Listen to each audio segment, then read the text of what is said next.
30 లక్షలు కట్టకపోతే నా నియోజకవర్గంలో ఎవరికి కూడా షాప్ దక్కనివ్వను, వ్యాపారం చేసుకొనివ్వను. రౌడీ మామూలుగా నాకు ట్యాక్స్, లోకల్ ట్యాక్స్ ఎంత దౌర్భాగ్యం అనేది నాకు అర్థం కాలేదు. ఏమండి చంద్రబాబు నాయుడు గారు, మీరు ప్రజలకు ఏమి ఇచ్చారు వాగ్దానం?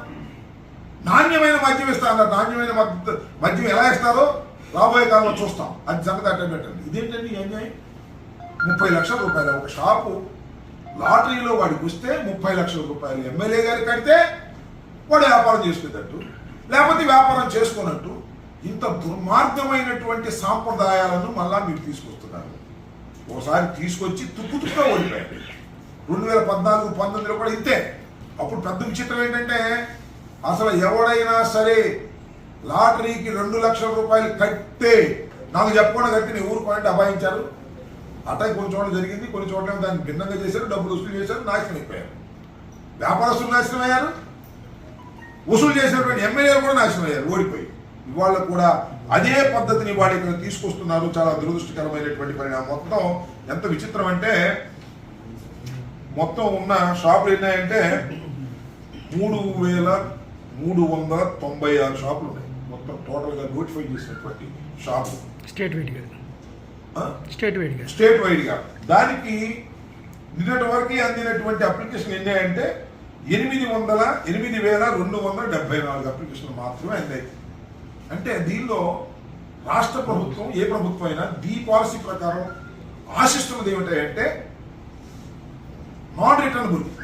2 లక్షలు వేస్తే ఒక్కో షాప్కు 20 మంది వేస్తే ఎంత ఎక్కువ మంది డబ్బులు ఇస్తే అప్లికేషన్ పెడితే అంత ఆదాయం ఫస్ట్ ఫేజ్లో ప్రభుత్వానికి వస్తుంది.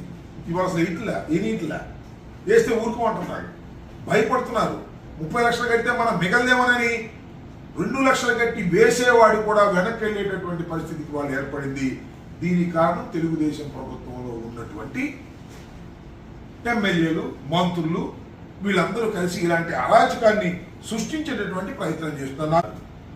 2014-19లో కూడా నారా చంద్రబాబు నాయుడు గారి ప్రభుత్వం ఉన్నప్పుడు కూడా ఇదే కార్యక్రమం చేశారు. అప్పుడు ఒక రకమైన తంతు, ఇప్పుడు ఒక రకమైన తంతు. ఏమిటి? షాపుకు 2 లక్షల రూపాయలు ఎవరైనా వేయచ్చు. దీన్ని లాటరీ తీస్తారు. లాటరీ తీసి ఆ షాపు ఎవరికి వస్తే వాళ్ళకి ఇస్తారు. చూడటానికి బాగుంది కదా. చేసేది ఏంటంటే కొన్ని చోట్ల జరుగుతున్నది, ఇంతకు ముందు కూడా జరిగింది. అబ్బాయి ఈ షాపులో మా వాడు తప్ప ఎవడు 2 లక్షలు కట్టి ఇటే తెలియదు. మా వాడు ఇద్దరే వేస్తారు. ఆ ఇద్దరు ఒకటే తీస్తాం, వాడికే ఇస్తాం. ఇది స్థానికంగా ఉన్నటువంటి ఎమ్మెల్యేలు, మంత్రులు చేస్తున్నటువంటి కార్యక్రమం. కొన్ని చోట్ల ఏం తెలుసా, అందరూ వేసుకోండి, మొత్తం వేసుకోండి. మొత్తం వేసుకున్న తర్వాత ఎవరికి వస్తే వాడు 30 లక్షలు కట్టాలి, 40 లక్షలు కట్టాలి. ఒక నాకు తెలిసిన నియోజకవర్గంలో మొత్తం 20 షాపులు ఉన్నాయి. 20-30 ఎంత 6 కోట్లు. ఎవరైనా షాప్ వేసుకోండి, లాటరీలో ఎవరికన్నా రానియండి. ఒక్కొక్కడు వచ్చిన వాడు షాపు పెట్టుకోవాలంటే 30 లక్షలు ఎమ్మెల్యే గారి కట్టాలి. కట్టలేదు, ఎట్ట వ్యాపారం చేస్తాడు చూస్తాడు. ఎక్సైజ్ సిఏ వెళ్తాడు, ఎక్సైజ్ డీసీ వెళ్తాడు, అదే లేదు బట్టేయండి అంటారు. వాడేమో ఫీజు కట్టుకోవాలి 60 లక్షలు 70 లక్షలు. వీళ్ళు అడ్డం పడితేనేమో సాగదు.